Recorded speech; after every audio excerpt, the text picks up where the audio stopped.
Okay, let's get started with African kingdoms. First of all, there's many African kingdoms and empires that we could discuss, but we're only going to have time to do a few of them.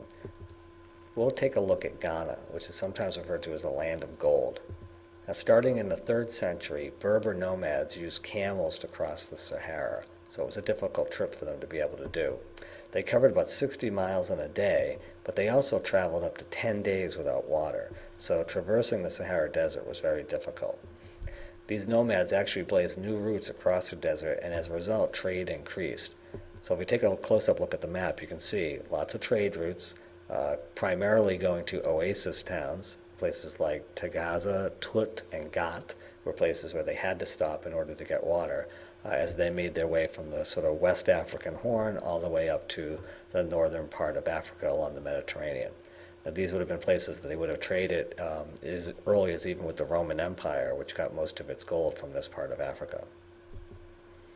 Now, the gold salt trade was very important. First of all, the gold trade came from that forest region that was south of the Savannah between the Niger and Senegal rivers. So that's what we would call West Africa.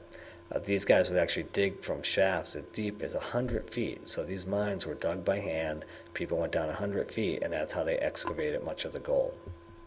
They also sifted it from fast-moving streams. So again, getting it out of the water like you would with an old miner's pan. And then about 1350, at least 2/3 of the world's supply of gold came from West Africa. So you could see that in the sort of old world, right, in ancient history, the majority of the gold wealth in the world actually came from this part of the world. That's why Ghana was considered a significant African kingdom. Okay, let's take a look at the gold salt trade. First of all, what we'll see here is that West Africa's savanna and forest lack salt. They didn't have any. And salt is essential to human life. People just can't live without it. All right, so the Sahara contained deposits of salt, and Arab and Berber traders would cross the desert with camel caravans loaded down with salt.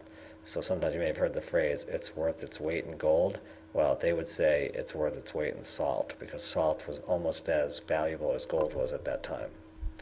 So here's Ghana as a map, and we see that around 800, the king controlled all the trade in this region of West Africa.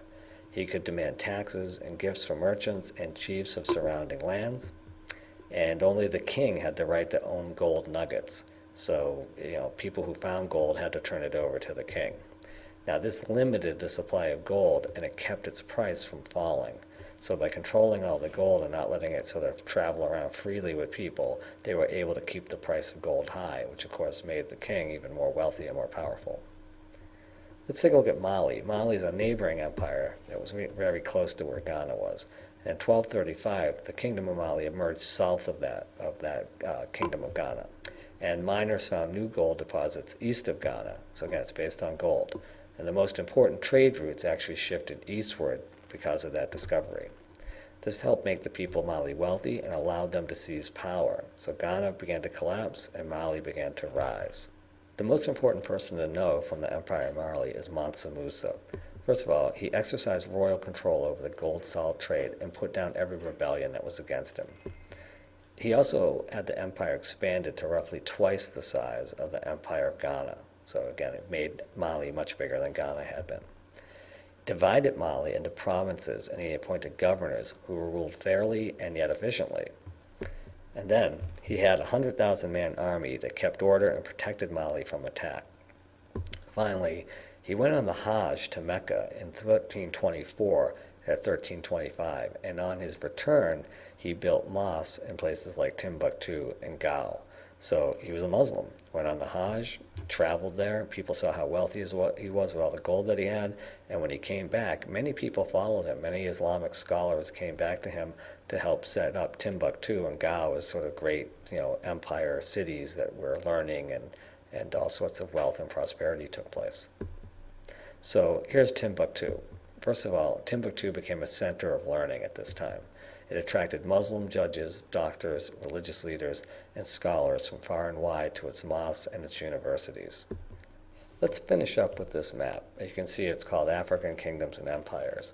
But what it should really illustrate for you is the fact that Africa is a fairly large place with many different empires and kingdoms across time. So in case here we have Songhai, Benin, Great Zimbabwe, Mutapa, and Kilwa are some that you might study. But the fact is we're not going to be able to do them all. But you can see that there are West African kingdoms, there's a lot of southeastern and central African kingdoms, and then there are the kingdoms up in the northeast, places like sort of classical Egypt, Kush, Aksum, and Ethiopia. So each of these kingdoms was very unique. They had their own sort of tribal systems, they had their own language systems, and economic and political and religious systems. And so there's a lot of diversity located in Africa. And again, Africa is a fairly large continent, and as a result, you could spend a lifetime studying Africa.